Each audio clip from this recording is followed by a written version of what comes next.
We have good news for you. In the quest to keep Nigerians abreast of the happenings in the digital space, NIGDA Impact, a flagship TV program of the National Information Technology Development Agency, is now showing here on Television Continental. It is, as always, educative, informative, and innovative. NIGDA Impact. Keep a date with NIGDA Impact, your guide to a digital Nigeria.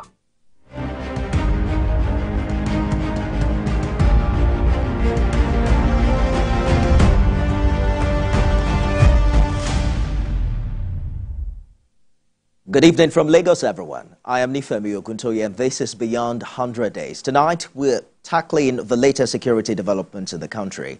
Breaking news from Kaduna State, where the Nigerian Air Force has now confirmed the crash today in a Gabi local government area involved an unarmed area vehicle and not a helicopter.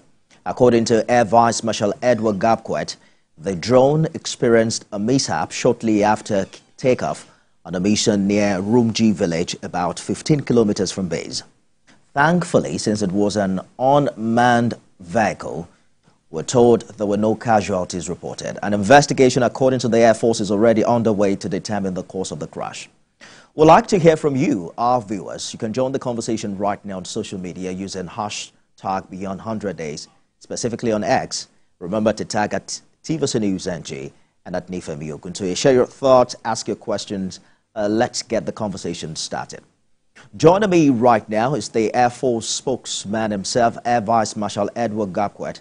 Thank you for joining us on the show this hour. Let's dive right in. I'm wondering just how big is this drone for it to have been earlier on reported as an helicopter?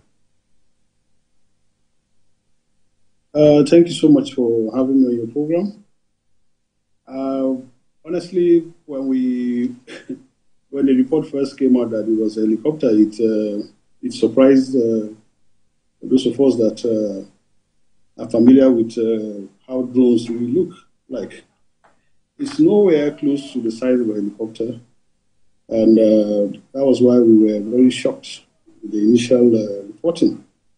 Drones are what modern warfare is beginning to realize are critical, to how wars are being fought today. Of course, you are seeing what is happening in the Middle East.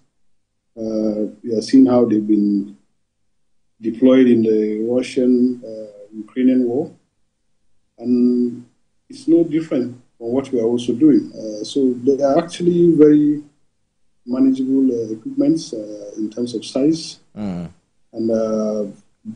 very, very effective, of course. So in this case, it was just a normal drone-sized platform that was just out for usual military operations, and then unfortunately we had this incident.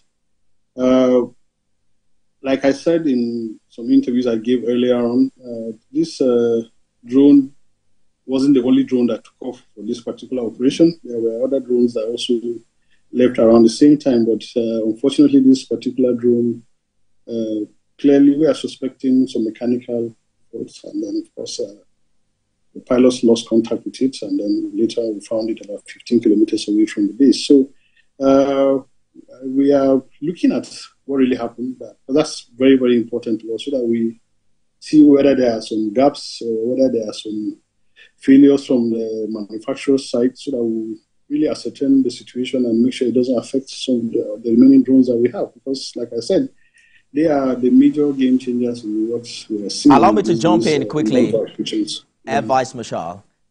Can you confirm or rule out the possibility that the UAV was shot down by enemy fire? There have been previous reports in Kaduna where aircrafts have been attacked by hostile forces.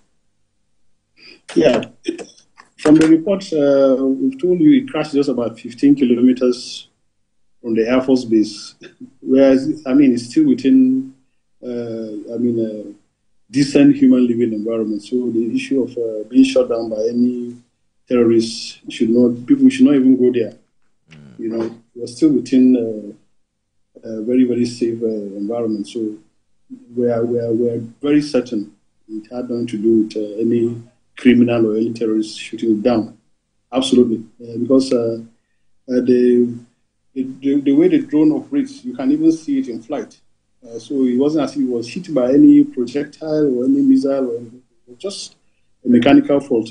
And like I said, it wasn't the only one that took off. So was it that only one drone was shot down?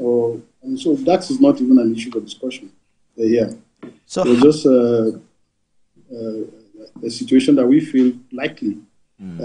It's a mechanical situation that we are still trying to ascertain. How precisely does this incident impact on ongoing Air Force operations in Kaduna, particularly in light of the recent surge in terrorist activity in that area? Well, I don't think I will agree with you with regards to the issue of a surge in terrorist activities. Yesterday, I watched Comrade Sani Shehu, right? Sani Shehu, yes, I think it was on channels analyzing the security situation in Kaduna, and he really came out and hit the nail on the head and stated that there has been a serious decline, in the level of insecurity in Kaduna State. And of course, the drones played a very, very major role in ensuring that people feel a sense of security around where they reside. Recall what used to happen last year, especially where kidnappings were the orders of the day, where Abuja to Kaduna road was very, very unsafe for people to fly. These things they are not what we are seeing these days. There has been, if we are to be very sincere with ourselves, there has been an improvement in the level of security in Kaduna State and environment.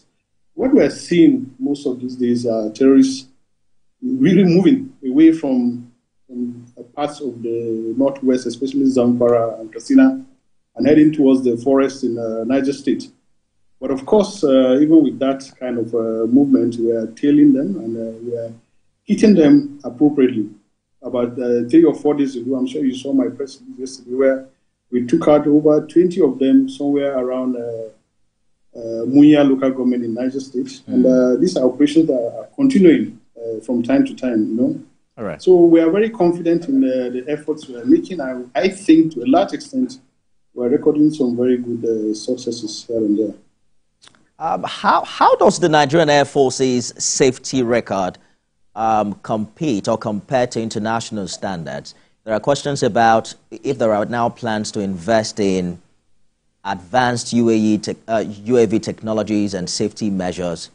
Some have mentioned autonomous emergency landing systems or cyber-secure data links to minimize the risk of future incidents. Perhaps you can intimate it with what we currently have and if there's room for improvement. Honestly, if you had to compare our records to international standards with regards to air crashes, you will see that we have done very, very well. We're in a better place than even those countries that you think are much more advanced. Go and check the records. The United States of America, how many aircraft have crashed this year alone? We're in July. I can tell you that over 15 to 20 aircrafts have crashed, military aircrafts have crashed. Whether in the United States or outside, but military aircrafts involved in one operations or trainings. So if you are to compare our records with what we are seeing overseas in air forces that are very agile and active, I think we're in a good place. And we have a Chief of Air Staff, Air Marshal Hassan Abubakar, who is very, very, very safety conscious. Recall that before he became the Chief of Air Staff, he was the Chief of Standards and Evaluation. And that is the branch that caters for enhancing safety measures in the Nigerian Air Force. He has ensured that safety comes first to anything. In fact, in the Air Force, there's what we call, there is no must-go mission. You mustn't go for that mission if safety, the slightest level of safety is to be compromised. You mustn't go for that mission. You wait for another day and take on this enemy. So we are very careful. We have imbibed so many other measures.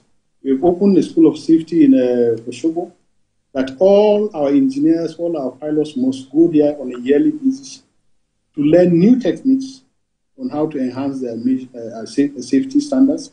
We are collaborating also with foreign air forces. The U.S. Air Force is one of the air forces we have been collaborating with on air-to-ground integration. So there are so many measures in that respect to make sure that our pilots understand that safety is much more important. Right. The lives of our pilots is much more important than anything else. And of course, I think we're seeing results. That's why in the last 1 year, and I mean, I stand to be corrected, we have not had any major aircraft accidents. And of course, to a large extent, by the grace of God, we have not really lost any pilots or any engineer. And I think that speaks a lot to the measures that the Chief of Air Staff, Air Marshal Abubakar, has put in place. Yeah. Air Force spokesman, Air Vice Marshal Edward Gakwet, thank you for talking to us on the program this evening. Thanks. Thanks so much. We're back with more stories on Nigeria's security infrastructure under this administration, particularly what happened over the weekend in Borno State. After this break. Bola Ahmed Tinubu do solemnly swear